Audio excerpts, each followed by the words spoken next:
Cerita selanjutnya ataupun kisah selanjutnya yaitu Syekh Abdul Qadir mengalahkan Raja Jin. Begitu besar karamah yang diberikan oleh Allah kepada Syekh Abdul Qadir Al-Jailani, sampai konon Raja Jin pun tunduk kepadanya. Dikisahkan bahwa ada seorang laki-laki di Baghdad datang kepada Syekh Abdul Qadir dan mengadu bahwa puterinya yang masih perawan telah diculik jin dari rumahnya. Syekh Abdul Qadir pun menjawab, "Pergilah engkau malam ini ke sebuah bangunan yang runtuh di Al-Qarqa dan duduklah di tempat yang tinggi tingkat kelima. Kemudian buatlah garis lingkaran di tanah sambil membaca Bismillah ala niyati Abdul Qadir Jailani. Jika waktu insya tiba, kau akan temui segerombongan jin dengan berbagai rupa. Janganlah engkau takut jika melihatnya.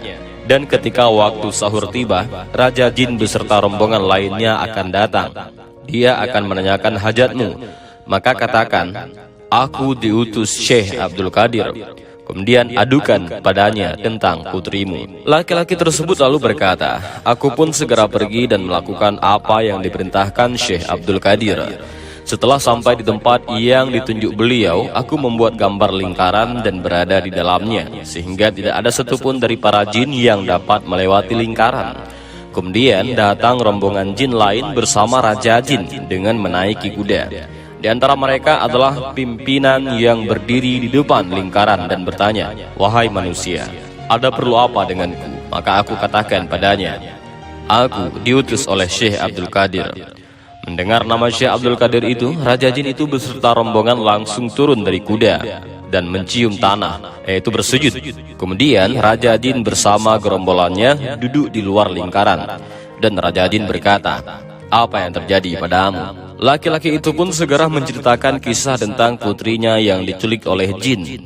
Setelah itu berkatalah Raja Jin itu kepada anak buahnya, 'Bawa padaku siapa yang melakukan ini.' Maka didatangkanlah jin penculik itu.